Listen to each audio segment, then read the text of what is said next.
Oh, hola, buenos noches to all you CSTers tonight. The month-long portion of international soccer is finally over. And dare I say it, we may have seen the most entertaining World Cup in recent memory. I'm going to put my chips there. I believe that is the best World Cup I have ever perceived. The arguments for who the greatest of all time, the literal GOAT, who are being asked and answered over and over again in the final, Argentina versus France, such a riveting 120 minutes, couldn't be resolved until penalty kicks. And after that, Argentina stood tall, and they are your 2022 Campeones de la Copa Mundial, your World Cup champions.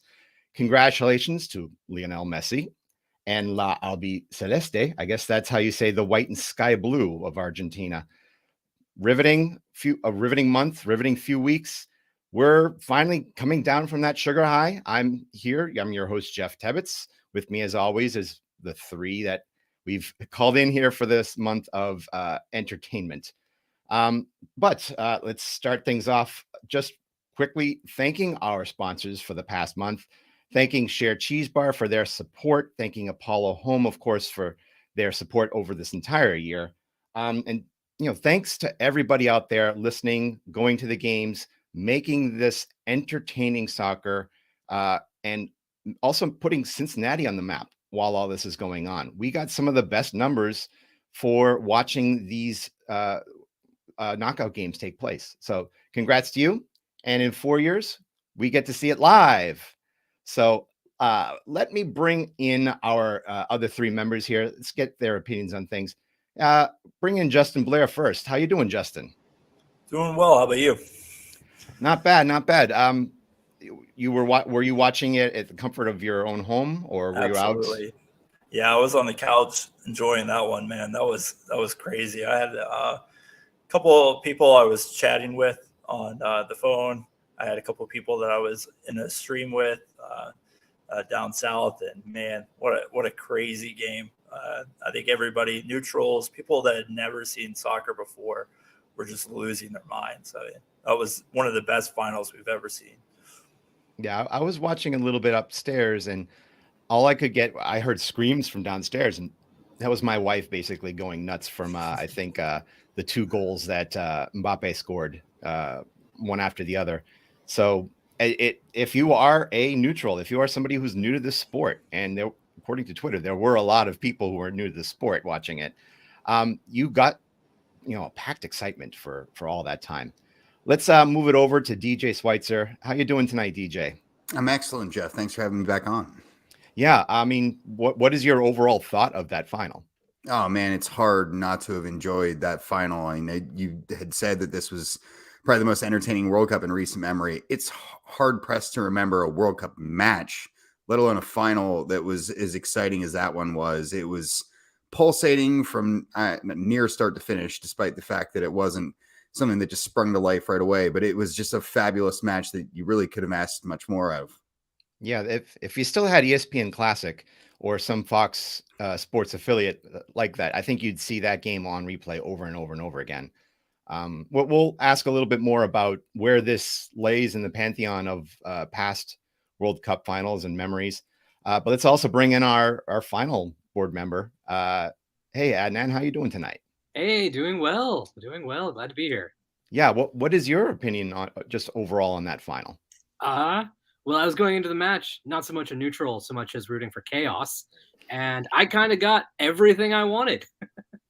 It was a wonderful final, easily the best I've seen. Just about in any soccer competition that I can think of. Wonderful game, absolute classic. I mean, after the first half, were you hoping for chaos? I mean, it seemed to us that this was going to be once what Clifford Adams pointed on it. It looked like it was going to be starting as a crowning achievement, and it went to a classic in an instant. It's hard to imagine that you're going from what could be one of Messi's best games to all of a sudden being this competitive 120-minute butt clenching final. Yeah, I was watching with a friend of mine. I told him, like at the 30th minute or something, like up 1-0 or 2-0 at that point, I think. This is game's over. shame. And it turned out not to be the case. I- Dead wrong on that one. I think I was looking at the substitutions made in the 40th minute by France, and I'm like, what is Deschamps doing? Why doesn't he wait for the halftime to sound? And then you're also thinking, well, how long is extra time going to happen for halftime? And making I that. think the lesson here really is if you dare take Giroud off the field, you lose. It's facts. They almost won it though. But anyways, we want to get into this match a little bit. I know it's 24 hours removed from it. We want to see what people have really thought about it. I know we do bests and worsts. It's going to be hard pressed to find any worsts, but let's see if we can at least outline some bests that come from this final. Why don't we start with Justin? If you have any worsts, by all means. But what is the best that you got out of this final? My worst is the Giroud thing. I had him going for the golden boot, and they pulled him off at halftime. No, but the best for me was just the electric swings. We saw 3 to 5 minute volleys of just shot after shot by both teams. I mean, that was just exhilarating. I know there was a lot of drama, a lot of storylines, but just the play itself was incredible at the end. Maybe not so much defense. The defense tired out, but yeah, that was just, it reminded me of some good old American basketball. That's what it reminded me of, just up and down, up and down, up and down. But for a World Cup final, that's peak right there. Yeah, I mean, the swings really were what made it in this game. I have a different best, but I'd like to hear what. Let's see, Adnan, what do you have for your best? And like I said, if you had any, your worst. I think the worst for me, the worst and the best kind of go hand in hand. The worst for me are just like the little moments for, there are 3 penalties in over the course of the game, and another 8 or 9 at the end. But those 3 penalties, those are individual mistakes, and if you're going to see 3-3, you want to see that without 3 penalties.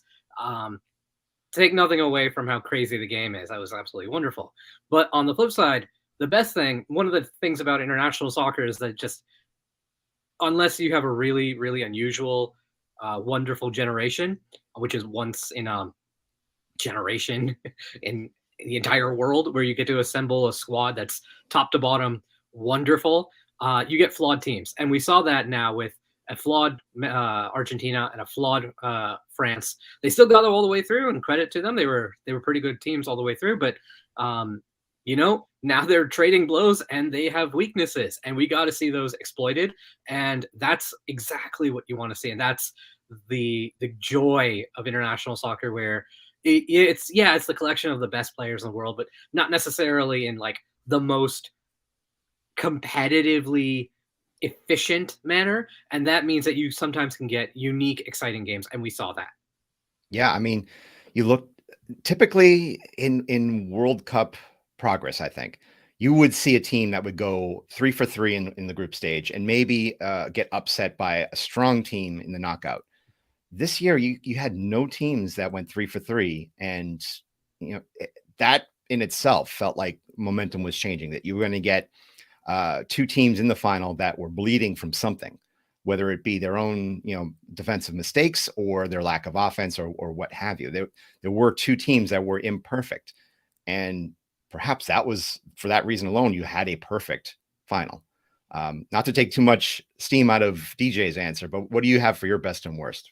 Oh man, I think the easy thing that no one's covered yet, and I'm a little surprised by, is Messi getting to crown himself a little bit. And this was a tournament where everyone had kind of pinned Messi and Ronaldo, like who's gonna do it. And it was a difficult hill to climb for both of them. And Argentina, if we remember, got off their tournament to a horrible start to a team they really had not a lot of business losing to, and then turned it around. And Messi kind of wrote this poetic story along the way. One of those stories that will build it up greater in our minds the further we get from the tournament itself. And I think the lore that this tournament has created for him has just been an awesome experience. And one of those things that the script writers really would have loved to have been able to write. And plenty of people are saying that the script was pre-written and whatever.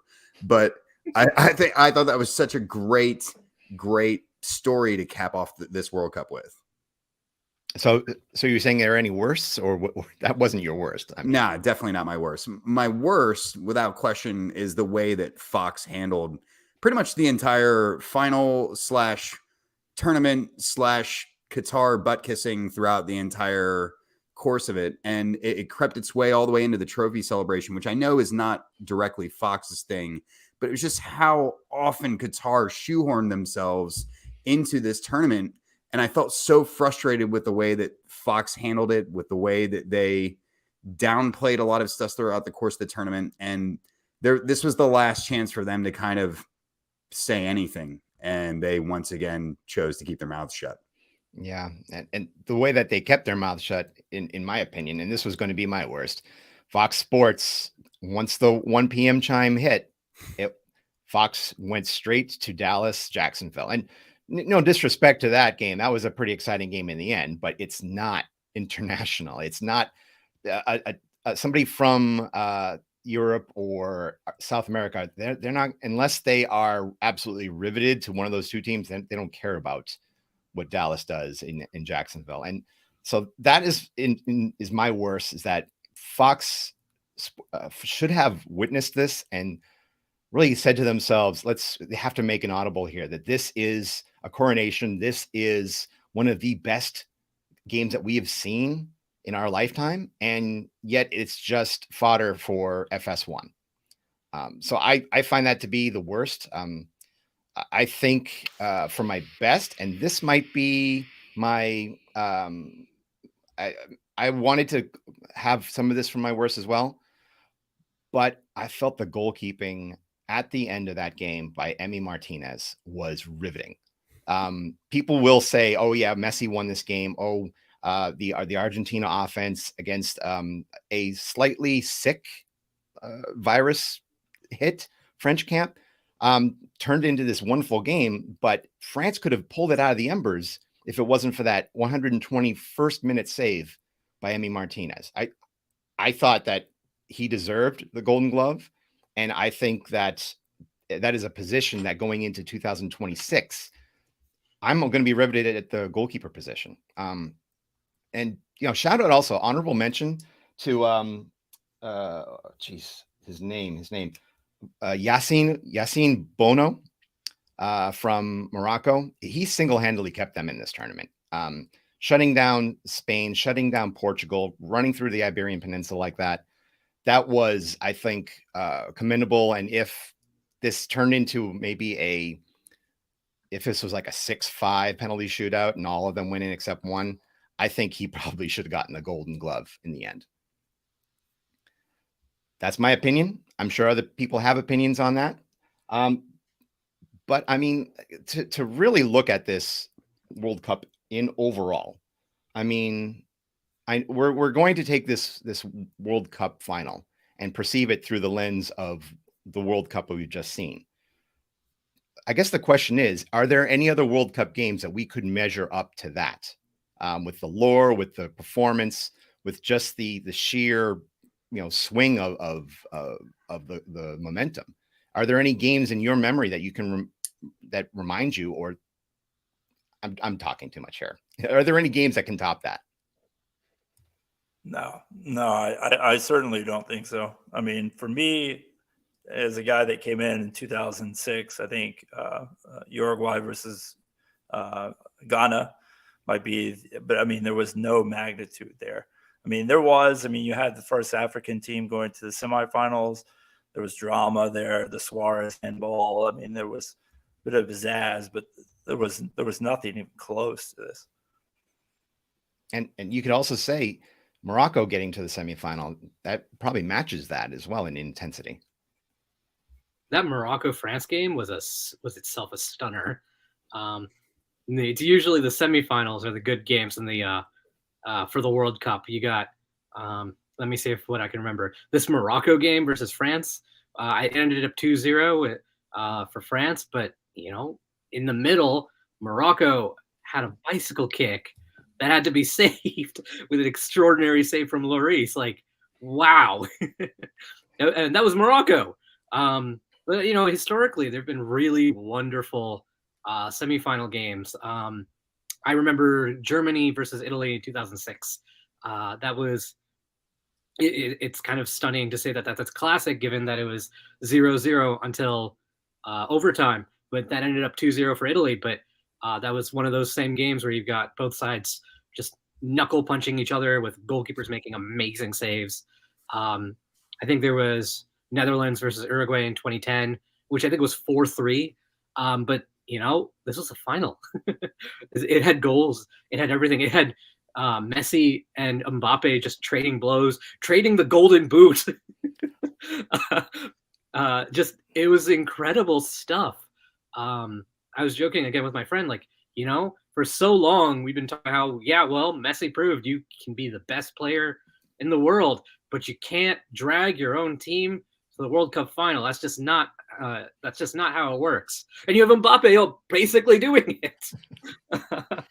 Like, you know, or he at least came close. Yeah, it was amazing. That was something I didn't really think about, and I'm like, I wanted it to be higher in my mental vocabulary, that these are two players at the top of their condition, and they're trading goals against each other. And that's not even the biggest news story that could come out of this, that one could get, you know, usurp the other for the golden ball. And it's incredible. I'm sorry, the golden boot. It's incredible to see that. I look at a lot of the World Cup through, unfortunately, red, white, and blue glasses.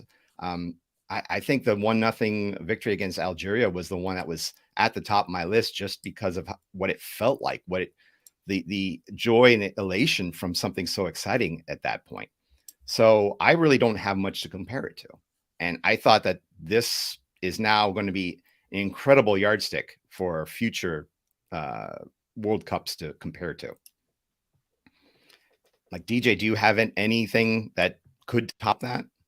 I mean, I think back to the last World Cup final with France winning 4-2 against Croatia, and everyone was really jazzed up about that final because we'd come off the back of frankly, a series of, while tactically interesting finals for the last previous 2-3. It was the first one that was kind of open and played at both ends of the pitch, and you kind of got to see some excitement.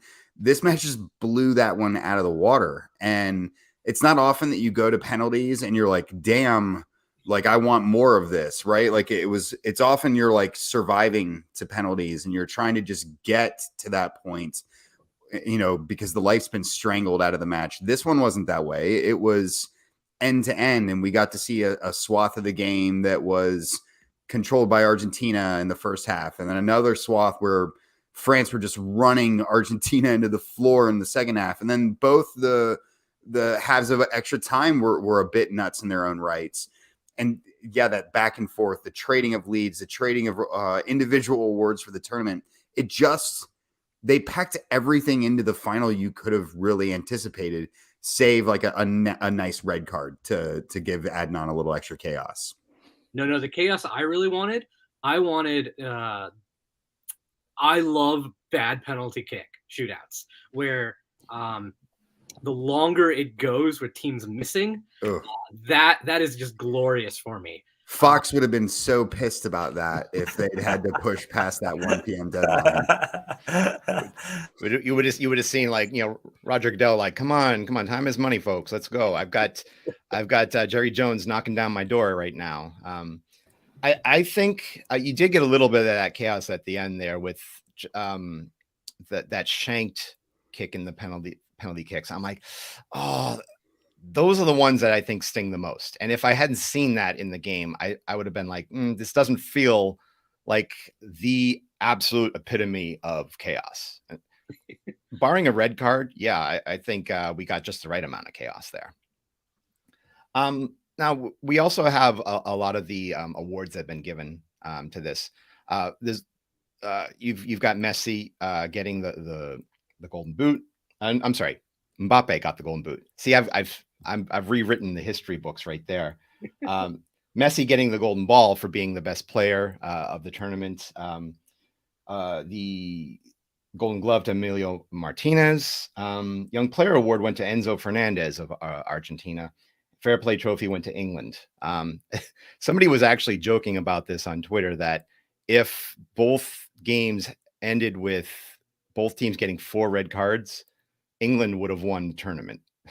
And so I found that to be sickeningly exciting, but regardless. But the thing that stands out is that Young Player Award. I almost want to also have like a breakout star here. That's the thing that we've seen so much entertainment, so many good levels of performance. I wanted to ask you guys, who do you feel your breakout star is from this tournament? Would it be lazy to say Tyler Adams? Go for it. Give the argument, even though he wasn't there for past the round of 16. Yeah, but I mean, I think Tyler Adams solidified himself as being one of the best midfielders. Could be one of the best midfielders in the Premier League. I mean, his evaluation went way up through the roof. I know Martinez's evaluation went through the roof too, but Tyler Adams probably improved himself the most, and he's got plenty of World Cups ahead of him. We know what we got from Mbappe. It's still shocking to say that he's only 23 years old. So he's the best young player, but I think the breakout star would be Tyler Adams in my book. Okay, DJ Adnan, who would you say that they rose their stock the most out of all the players? So I'll give one for the US. I'll give one for the field. Matt Turner. Dang, Arsenal's been good to Turner. That passing out of the back was, I'm floored. I'm really floored. We've always known he's a good shot stopper, but you can just see he's a little bit more aggressive coming out of his box, and just his passing game. I feel comfortable saying this is the best passing we've seen from any goalkeeper with the US. Sorry, Stefan, but looking at what Turner did this tournament, I get it. I get why Berhalter gave him the number one, like no argument whatsoever. I can't see Turner. He either is going to get the number one in Arsenal, or more likely he's going to go somewhere else and he's going to excel. That was I'm floored. For the field, I kind of have to say, he doesn't really feel like he's a breakout somehow. But Julian Alvarez with Argentina. What, he had like 5 goals, I think, something like that. Number 3 for the Golden Boot. I'd have him for the team of the tournament. Great player. Can't believe he's only playing in the Argentina.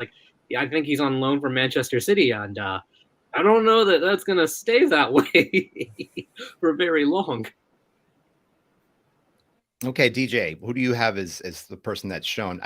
I guess now that we've got it, a U.S. player and a field player. All right. If I'm going to be shoehorned into making a U.S. player pick, no. There are a lot of guys who I think really raised their stock this tournament. But for me, I really felt like it was Yunus Musa for the U.S. team. I feel Tyler Adams was a natural leader. He stood out in ways that were very obvious. Yunus Musa did a lot of the dirty work stuff that midfielders don't often get appreciated for. And as a box-to-box guy in that U.S. midfield, it carries a lot of extra responsibility. You have a lot of defensive coverage that you really have to pick up as things slide around on the weak side. So I thought he was spectacular. I would fully anticipate a move to a significantly larger European side than he's currently with. Not to say that Valencia aren't a big side already, but I think he's due for a big one. I'm going to stay in a similar portion of the pitch for a player outside of it, although I think the easy answer would be anyone who wore a Morocco kit. Most of the tournament raised their stock a bit. But I'm going to focus in on Sofiane Amrabat. I thought he was fantastic as a holding midfielder for them as well. Really, that team was so tight defensively, and it was the reason why they advanced as far as they did. And I thought of all the players that featured for them, I thought he was probably the one that stood out the most for me. Okay, I'm going to throw mine in there. I think for the U.S., it could be a few players. You could cheat and say Christian Pulisic. I mean, being injured and having to leave the game for the big win, and then playing a very difficult 90 minutes in the knockout round, it should bring his stock up to the point that maybe Chelsea starts to look to give him a better position on the team. And if that doesn't work, find a good location for him to land and a prominent location for him to land. I don't want to see him going down a notch just because Chelsea doesn't have a spot for him. But my answer, I think, should be I would say Weston McKennie. I think the reason I bring that up is because he didn't look too good the first game, but as time went on, he looked better and better and better. And I think his situation with his team, Juventus, I think he's raised his stock to the point that teams like Tottenham, teams from La Liga and the EPL are going to start considering him as a serious addition to their team. If I look at the field, I would the easy one would be Bono for Morocco, but now that I look at it, he didn't play all of the games for Morocco. Actually, one of the clean sheets was a different goalkeeper. So I'm actually going to say Dominik Livakovic. Is that it? From Croatia? Yep. He had a very good tournament, and it seemed that whenever there was somebody that had to step up for Croatia, it was the goalkeeper. And I would like to. He's 27, so he could realistically be around for the next cycle. I think he rose his stock up a little bit. I'd like to see him, definitely going to a better team after this. But is he with Dinamo Zagreb still? I'm not quite sure. Yeah, he still is with them. So I don't know if they would want to let him go for peanuts. But that's my thought on it. All in all, it was a great tournament. You're going to see many different names. You might even see Lionel Messi at the next cycle. And this is something that just came up, that he has not ruled out playing for the next one. I mean, is it an easy answer to say that Messi should be in the next Argentinian World Cup squad? I mean, if we're going to draw any parallels to the previous Argentine god that's taken to the pitch, his World Cup career came to a crashing end in the United States in 1994. Messi doesn't have the same type of off-field problems, so I would highly doubt that he would repeat the Maradona experience here. But it's hard to say that he could rule it out. Like, good players, Messi's good enough that his name would get him on the pitch in 4 years' time. Whether or not that's a good decision, we'll have to wait and see. But if I were him, like, this is a great way to just hang your cap on your international career and go out on top. But I'm not him, so we'll have to wait and see what he actually decides. One of the things for me, like, there's that big Ronaldo versus Messi, will one of them be able to cement their legacy thing? And I've not been big on Ronaldo for the last couple of years. But one of the things with Ronaldo for most of his career was he was such a fantastic athlete.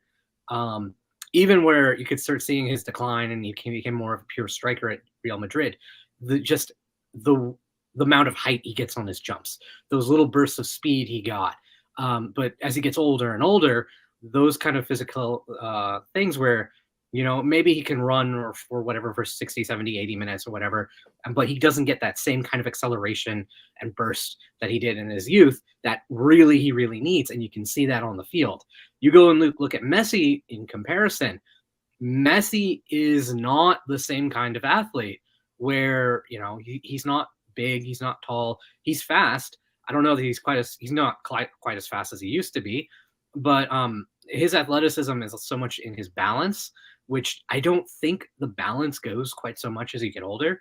But also, he's just got that intelligence where he knows exactly what to do and where to be on the field, and that's what he does. Like, so much for Messi, he got the goals, but he's also just playing the strings. He's very often a deep lying player. You saw with the second goal, he's in the build-up, not finishing it at the end, in this final at least. So yeah, I think he can go for a bit longer. He's going to be an excellent player for a while, but it's this is the twilight of his career. He can put up his boots, I bet, whenever he wants. He's going to have a slow decline, eventually. It's going to come to a point, but maybe next cycle, I don't know. But he does have that little bit of advantage with just what kind of a player he is.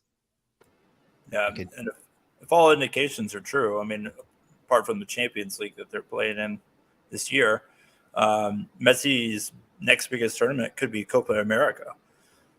So that might be the tryout if he has that. I mean, that's 2 years without a major tournament, assuming that no chaos happens. I mean, depending on where if the rumors are true and he goes to Inter Miami, the elephant in the room, then there's no major competition for 2 years after Copa America. Is he going to really be fit enough to be playing in a World Cup 2026? Probably not. He's always got the chance of going for MLS Cup and then the CONCACAF Champions League. the MLS Cup, the one thing he hasn't won yet. So Hey. Don't sleep on the Open Cup, man. Pele That's right. has the U.S. title. Pele he won a soccer bowl. Yeah. David Moore pointed out that the no-look passes that he made were unbelievable, and I think that's the one thing about this argument, whether or not he plays in the next tournament, is his vision. I mean, I think the way that he views the options that he has out there, that is definitely an intelligence. That's something that you can't. That it's hard to replace. And I think Argentina is going to wonder who that replacement is going to be. I think that if everything is true, let's say it doesn't happen this year, but next year, let's say that Messi joins Miami, I think it gives him an excuse to build up his standings within the United States. And it should be a shoo-in for him to join the team for the next World Cup cycle. I mean, a lot of it depends on his motivation over the next 4 years, right? Like, point in case, like we know he's at the end of his career. He's achieved everything now, minus an MLS Cup and Open Cup. There's not much left to get a guy up in the morning when those are the things that really check your boxes. And obviously, he's the elite athlete that we are going to debate about whether he's the greatest of all time. I'm sure here shortly, but he's a guy that's obviously internally driven, but Miami is also a sign that he's like, I've kind of a little bit had my time over here, right? Like if he wanted to, he could sign for any top club in Europe that can afford him, right? Like Barcelona think they can get him back, but they can't. But ultimately, the guy could go and play anywhere and probably win more Champions League titles. He's choosing to not do that if he is coming to Miami. That says a lot about his motivations. And 4 years from now, dude's going to be 40 years old.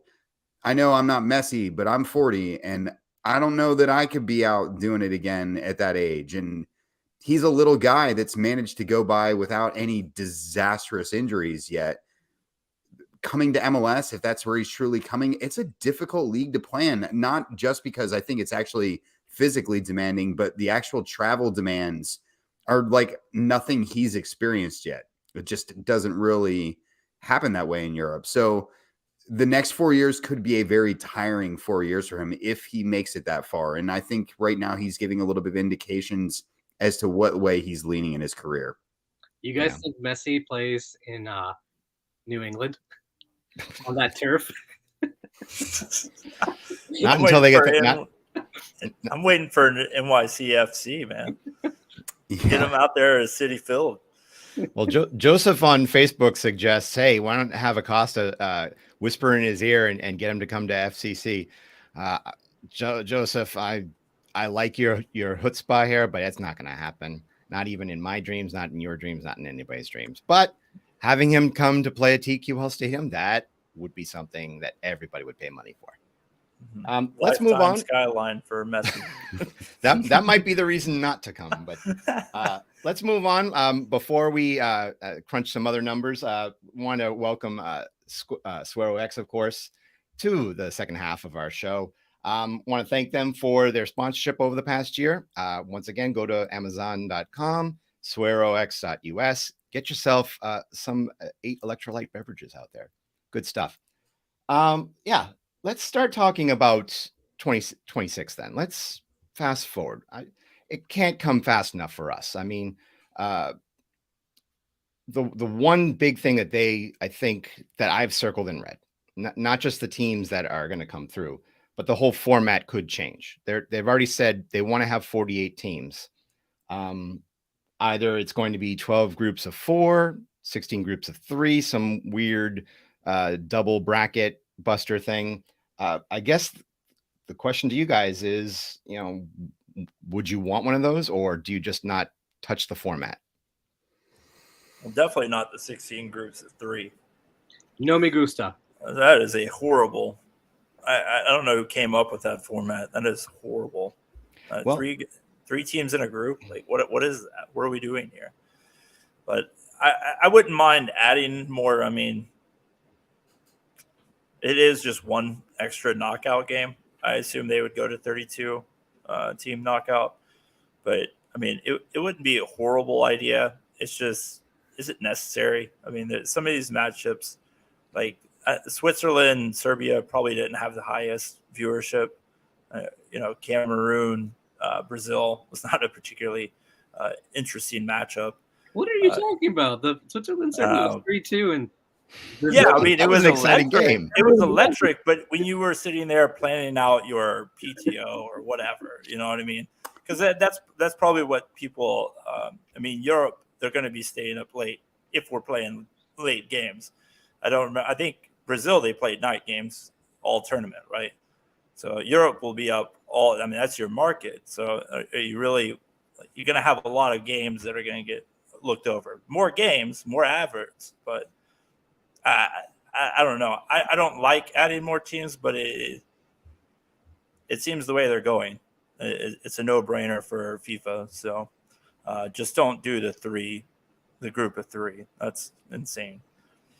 Yeah, with a group of 3, you're going to get match fixing because there's no way to have teams play at the same time or have you're going to have so many situations where teams just know exactly what to do to advance or have dead rubber games. There's just no way to avoid that. For me, I mean, the reason why FIFA is doing it is because you've got a bunch of countries who go and look at it and say, well, there's only 32 teams that go to the World Cup, and there's 200 teams that go to, that are part of FIFA. More countries are in FIFA than in the UN, and the moment you become an independent country, you go to FIFA. I think South Sudan became a country and recognized by the UN, and within like 6 months, they were part of FIFA. No exaggeration. But it's one of those things where you have all these countries, especially from Asia, especially from Africa, who want more representation, want more funding in the World Cup. And you have Europe who doesn't want to give up spots. I personally think the 32 teams is basically the sweet spot. You get any bigger, you get weird things where unless you hit like 64, you get a less clean format. But also 32 is just at the edge where it's not quite unwieldy for a country to host. I think Qatar was too small, and I think that's inarguable. But you go and you look, if like Egypt held this tournament or like South Africa worked, it was not a good idea for South Africa to do it. Making it bigger is just going to make all those problems so much worse. And that means that you're going to only have the tournament in places like the US and Mexico or I'm sorry, you can't have it in Mexico or Canada without a US co-hosting it basically. Or it's going to go to countries like Saudi Arabia who just don't care and who have totalitarian governments that just will dump money into it. And that's not great. Yeah, I mean, go ahead, DJ. Sorry. No, I think, Adnan hit the nail on the head. The reason why we're doing this is because corrupt FIFA officials sold it out a while ago to expand it in order to get votes. And that's the way needles move in world soccer. I think we're looking at a future where single countries can't host tournaments any longer outside of the United States, Germany, the UK, Spain, Italy. Even then, you're going to be shoehorning into some stadiums, and it would make sense. You could host it in smaller grounds for less attractive matches, whatever it might be. It's going to be a situation where it's just going to be difficult to pull off, and you're going to have to turn more and more to existing infrastructure countries, which then limits how much the tournament actually gets passed around to begin with. You can't have, Fiji hosting a tournament. If Oceania finally get a spot permanently in the tournament, which they probably deserve, does that mean that they also then get to host a tournament at some point? Well, we're going to have like games played in 10,000 seat stadiums. This is the path that we're walking down right now. And until we turn this tournament into like a 64 team knockout March Madness style thing, like that's the bottom of this barrel. And ultimately FIFA see that pot of money at the end every time and go, we'll make the choice it's worse for the competition. Yeah, that I've ever since the 2002 World Cup, when it was hosted by both Japan and Korea, I sort of had this feeling that you'd be getting more combined efforts to host things. And I'm kind of surprised that it lasted this long for another group of countries to participate in it. But I feel like it's going to be much more the norm than the exception. But looking at that, this is a hard little segue. But looking at that 2026 multi-nation speared effort, what teams do you feel are the favorites, and what teams do you feel could take a step back? Too early, man. Too early. Oh, it's 4 years. It's never early enough for that. Belgium. United States are there you favorite. Go. Where do you see them going? They're going to win it, or they're going to do terrible. So no. Most teams don't do terrible. I think it would. It'll be Berhalter's fault, regardless. It will be. It'll definitely be his fault. We win it or lose it. Host teams don't do terrible, you say. Qatar turned out 32 in a 32 team field. Yeah, well, I think they did a little better than people expected. Quite frankly, they scored a goal. France. You think?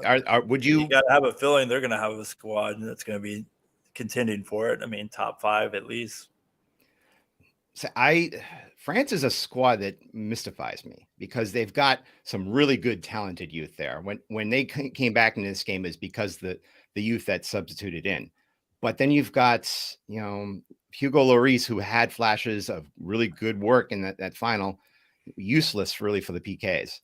He's not going to be any younger. So I feel like there are portions of this French team that could get shed. Didn't Karim Benzema say he's retired from international soccer? So wasn't he already? Wasn't he already though? Let's be honest here. Benzema's found every way to not compete in international games. So he was in the Euros last year, wasn't he? He's in the Euros, but he has missed every World Cup he's had a chance at. 3 consecutive World Cups. I agree with you that I don't think France is going to do quite so well next time. It's really hard to just we're talking about a group of players over the course of 12 years performing from the 2018 World Cup to the next 2026. And they're going to lose. You're not going to be able to keep Kanté and Giroud and Griezmann and Benzema, regardless of his role and how integrated he was really, or Lloris. There's so many Pogba is probably going to be done. He's going to be 32, 33. It's too many players, I think. Similar boat, Belgium. I think Belgium's going to regress. And I think Argentina, no Messi. That's a massive, massive identity change. But on the positive side, I feel good about the U.S.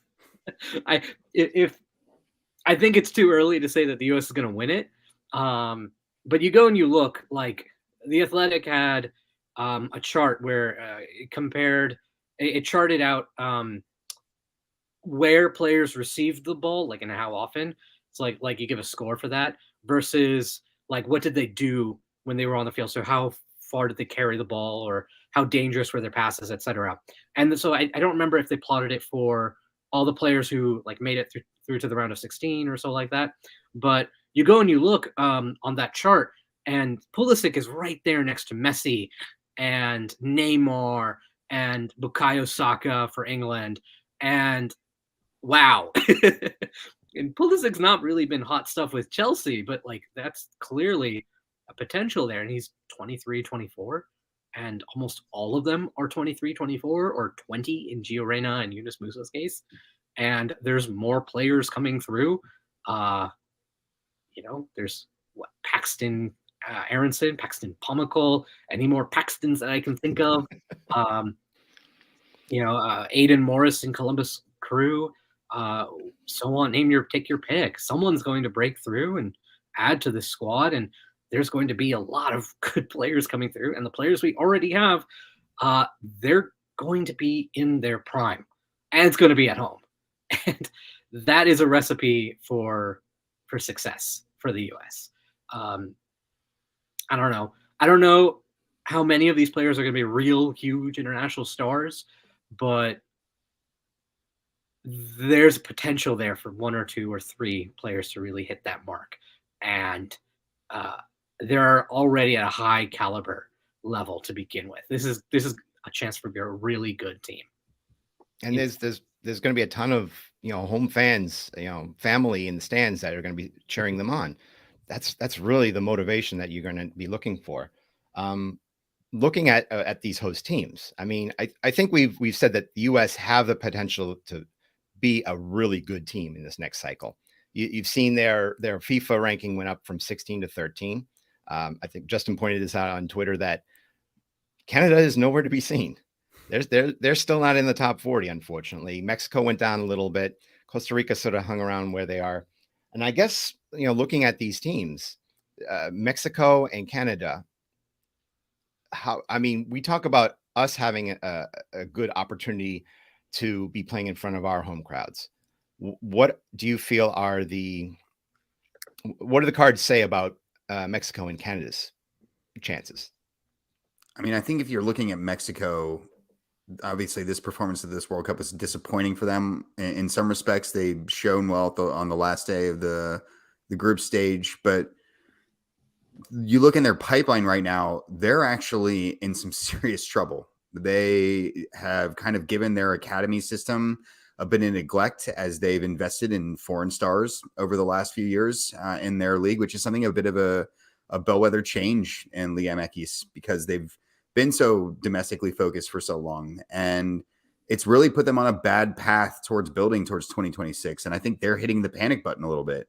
Luckily for them, their culture is a little bit more ingrained in it. I think they've got a way to rescue themselves if they're able to focus. But it's a country that doesn't do very well when it comes to spending money in large sums ethically, intelligently. And the billionaires that have been running their clubs in Liga MX have really been unfocused over the last 10 years.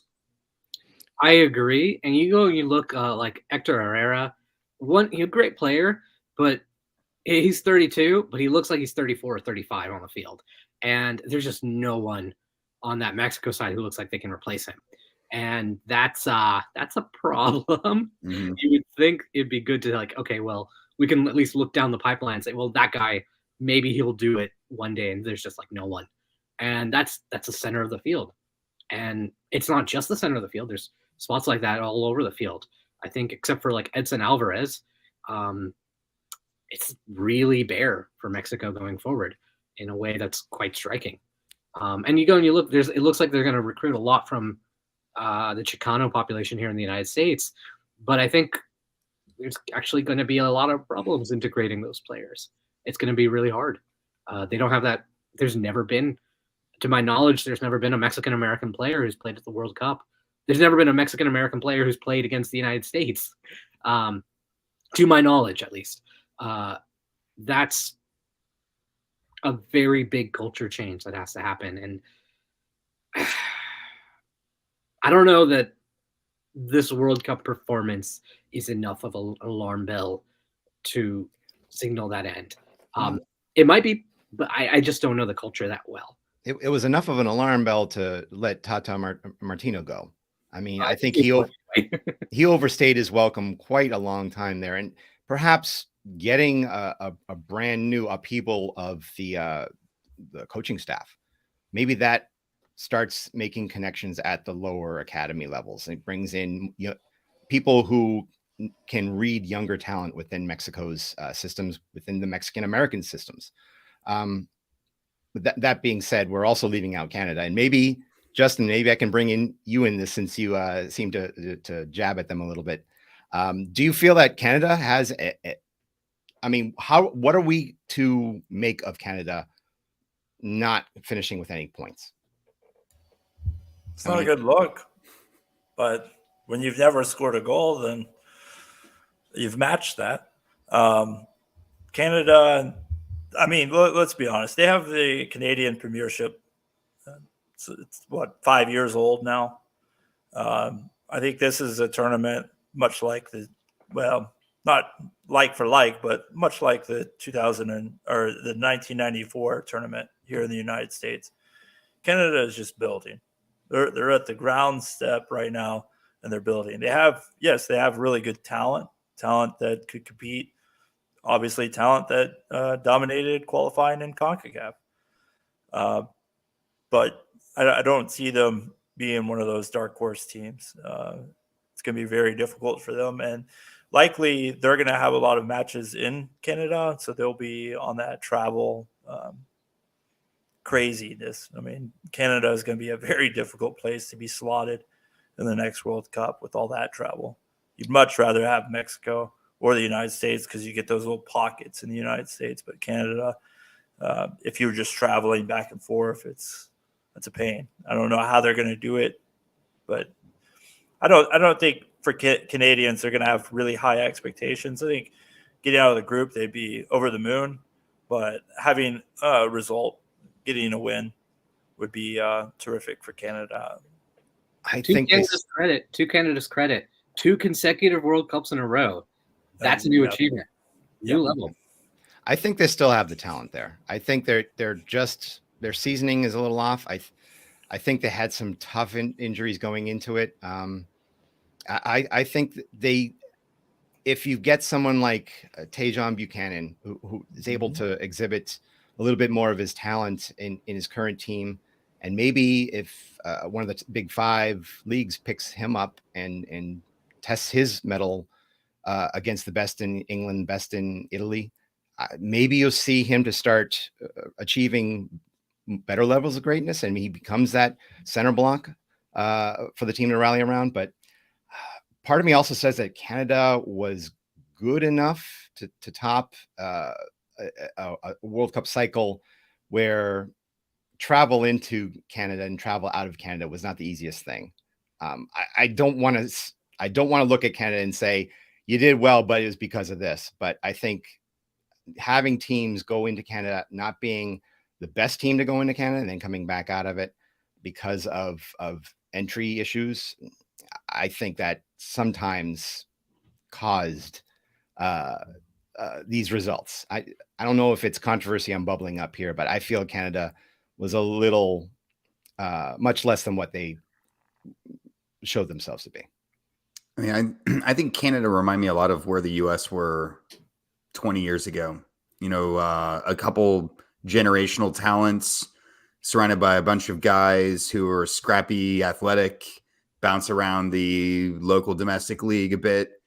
And there's a sprinkling of, second generation immigrants in the team. Like it really feels a lot like where the U.S. was in 94. And obviously they're not drawn from the same type of population. They are a few years behind in the development of their own league.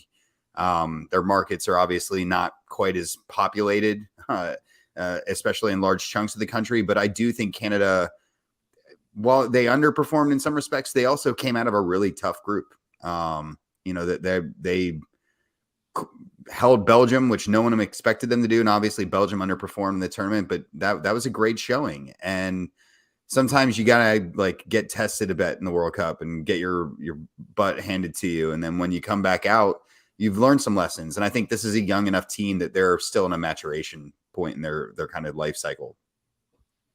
Yeah, just to round out that group, I mean, you had 2 semifinalists, Morocco and Croatia. So that was definitely a difficult task for Canadians in their first World Cup in however many years. Crazy. Isn't Belgium ranked like number 1 or number 2 or 3 or something? FIFA rankings are trash. Well, I think they put Morocco at number 11. They were 22 and now they're number 11. Some bizarre climber. Yep. Yeah. Australia went they went up 9 spots, and then you take a look at teams that were in the World Cup and they're ranked lower than teams that weren't in the World Cup. So it's weird that you can have a team like Sweden not be in the World Cup and still be in the same spot they were before the World Cup. I mean, I think there was something where I read where even though Belgium crashed out the way that they did, they're not moving anywhere. They're staying in the like number 3 or 4 spot.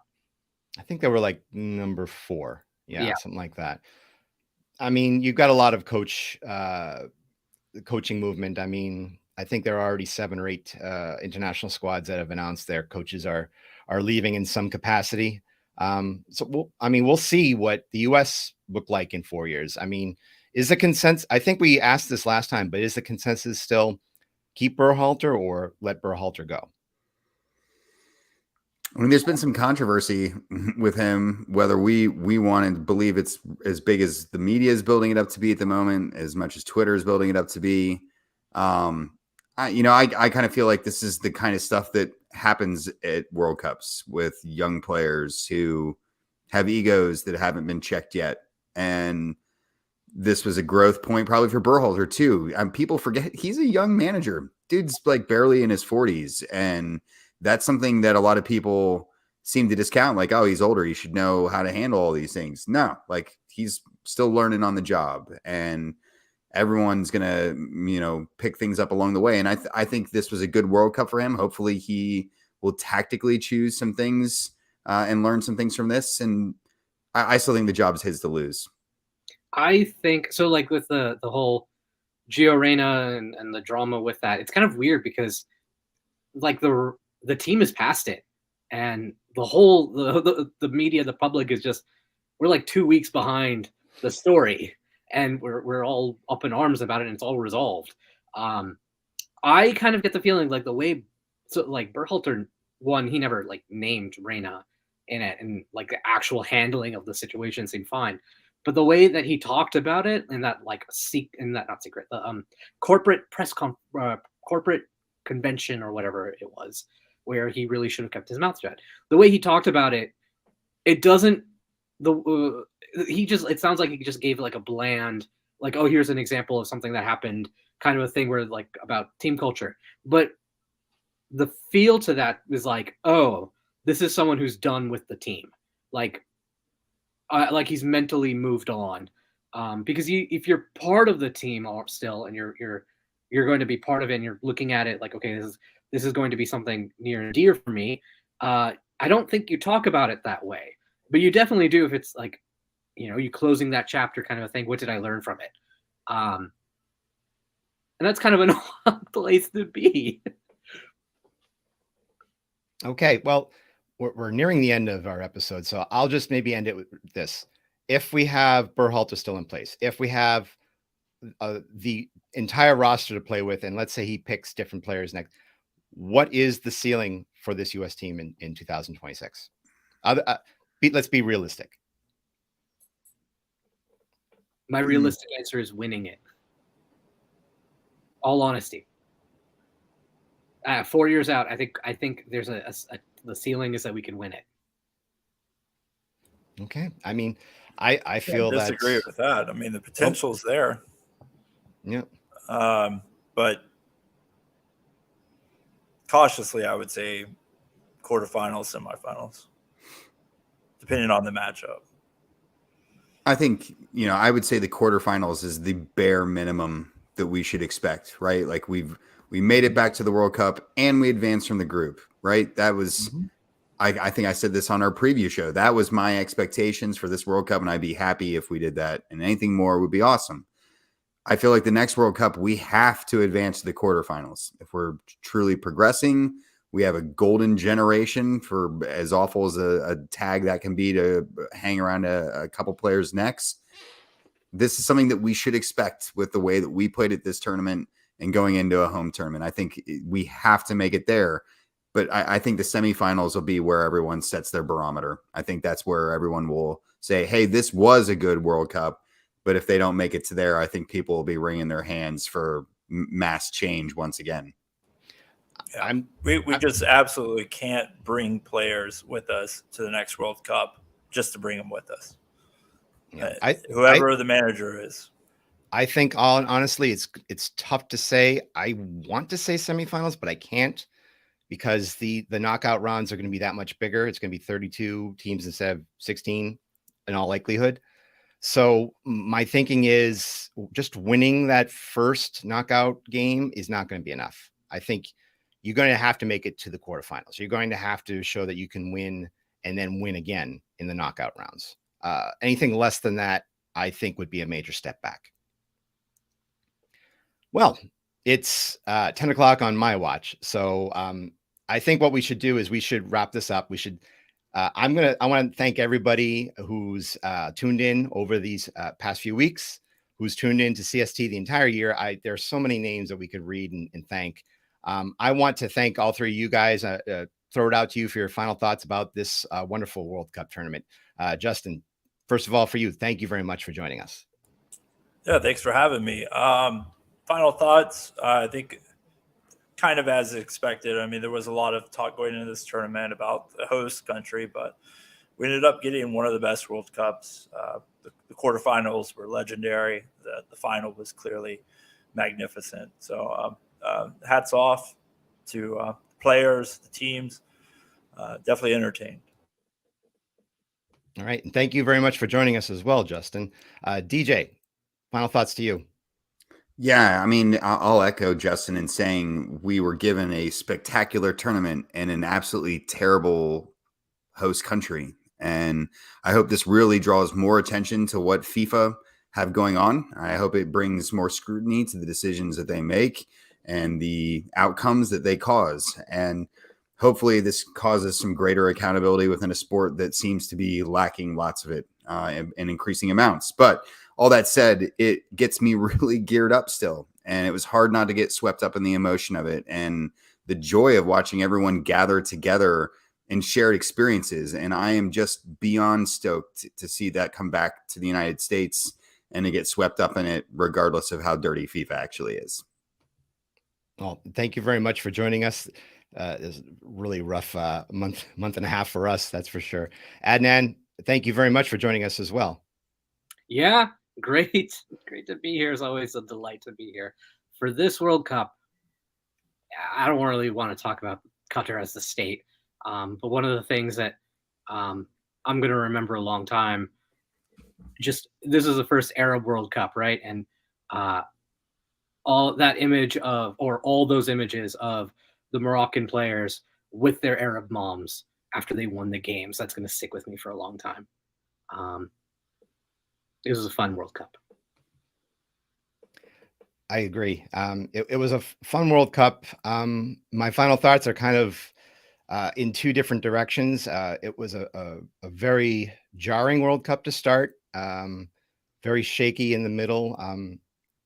It's hard to bring this down, this type of note to such a glorious World Cup, but losing Grant Wall in the middle of it, one of the pillars of soccer journalism, sports journalism in general, passing away midway through, really rattled us throughout all the people that are covering soccer, whether it's for hobby or for sport or for professional, consumption for the masses. It's a tough situation. And for all of the journalists who are reporting this to say that this is a final that Grant should, and would have loved. It really hits deep. But also, looking at a different point of view, the laughter that and joy that came from this, to see Andres Cantor calling the final goals for Argentina, and the video of him weeping, during and after the announcement. That's the type of joy that these types of games can bring you. And I wish that we had everybody there to see it. But those that were able to see it, I hope that it really touched them the same way that it touches everybody. But once again, I want to thank everybody for joining us. This is a long month and a half. I'm thankful for DJ, for Adnan, for Justin, for joining me, for all of you guys who supported us, for everybody that came out to Grainworks a few weeks ago. This was an incredible experience. I just hope that we're all there and enjoying it even more in 4 more years. So thank you, everybody, for tuning in. And I'm not going to screw it up this time. The words from Nick Suberling, watch your tackles. Thanks, everybody.